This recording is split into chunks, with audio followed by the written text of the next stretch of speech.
Hi and welcome to Film 3.uk Movie Recap. Today, we will be reviewing the movie One Flew Over the Cuckoo's Nest, so if you're a fan of the film or just curious about it, stick around. In our video reviews, we may include some spoilers, so please be careful if you haven't seen the movie yet. Randall P. McMurphy is a criminal who has been sentenced to prison for statutory rape. He is initially housed in a work farm, but his antics quickly get him transferred to a mental hospital. There, he meets head nurse Ratched, who runs the hospital with an iron fist. McMurphy quickly clashes with Ratched and challenges her authority at every turn. The other patients are initially intimidated by McMurphy, but he eventually gains their respect and friendship. McMurphy continues to battle Ratched, but the nurse is always one step ahead. Eventually, the stress of the situation causes McMurphy to have a nervous breakdown. The ensuing chaos in the second part of the film is a direct result of the inmates taking over the hospital. They do this by holding the staff hostage and by destroying the hospital's control room. This results in the inmates having complete control over the hospital and its inmates. The second part of the film culminates in a standoff between the inmates and the hospital staff, which ends with the inmates being victorious. In the third part of the film, Randall McMurphy is transferred to the prison's psychiatric ward after faking sanity in order to serve out his sentence in a less restrictive environment. Upon arrival, he quickly realizes that the ward is run by the tyrannical nurse Ratched, who keeps the patients in line through a combination of carefully calculated intimidation and mind-numbing routine. McMurphy quickly becomes the ringleader of the patients, constantly testing the limits of Ratched's power and challenging her authority at every opportunity. This culminates in a dramatic confrontation between the two in which McMurphy nearly succeeds in breaking Ratched's grip on the ward. Part 4, Randall McMurphy continues to agitate the other patients on the ward and get under the skin of Nurse Ratched. However, he also manages to form some unlikely friendships and alliances. Chief Bromden begins to open up to McMurphy, and the two bond over their shared love of baseball. McMurphy also befriends Billy Bibbit, a shy and timid patient who is terrified of his domineering mother. McMurphy encourages Bibbit to stand up to his mother and, with a little help from the other patients, they eventually succeed in getting her to leave the hospital.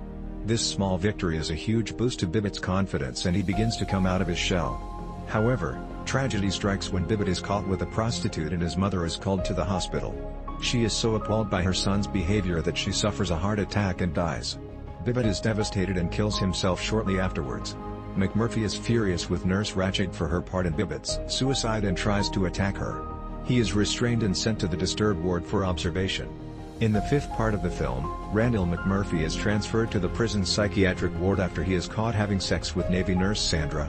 There, he meets with Warden Norton, who tells him that he can either be transferred to a different prison or be given a lobotomy. McMurphy decides to have the lobotomy, but changes his mind at the last minute and tries to escape. He is caught and put in the quiet room, where he is strapped to a bed and given electroshock therapy. Most of Part 6 is spent with McMurphy and the other patients working in the hospital garden.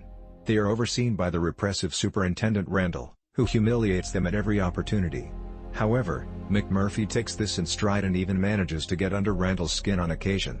The other patients also seem to enjoy working in the garden, despite the difficult conditions.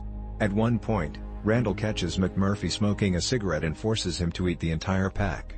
McMurphy does so, but then vomits them back up all over Randall. This leads to a confrontation between the two men, during which McMurphy finally stands up to Randall and calls him out on his abusive behavior. This part of the film also contains a number of flashbacks to McMurphy's time in prison. These flashbacks provide insight into his character and help to explain why he is the way he is. Near the end of the part, McMurphy and the other patients are called back inside after a fight breaks out in the garden. McMurphy is sent to solitary confinement as punishment, but he does not seem to mind too much. The seventh part of the film One Flew Over the Cuckoo's Nest takes place after Randall McMurphy has been lobotomized and transferred to a different ward. The chief is the only one who visits him and they talk about how the chief is going to be moved to a different hospital. Nurse Ratched comes in and tells the chief that he needs to leave. As the chief is leaving, McMurphy tells him to get the hell out of here. In the eighth part of the film, McMurphy and the other patients go on a fishing trip. They catch a lot of fish and have a great time. When they get back to the hospital, they are all happy and laughing. McMurphy is especially pleased because he has finally managed to get the other patients to relax and have some fun.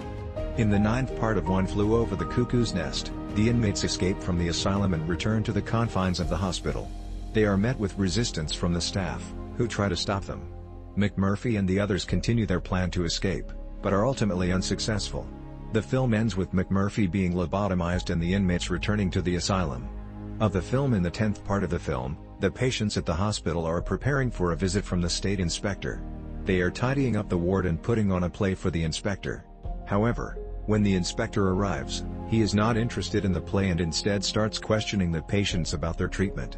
McMurphy tries to stand up to the inspector, but he is quickly silenced. The inspector then announces that he is shutting down the hospital.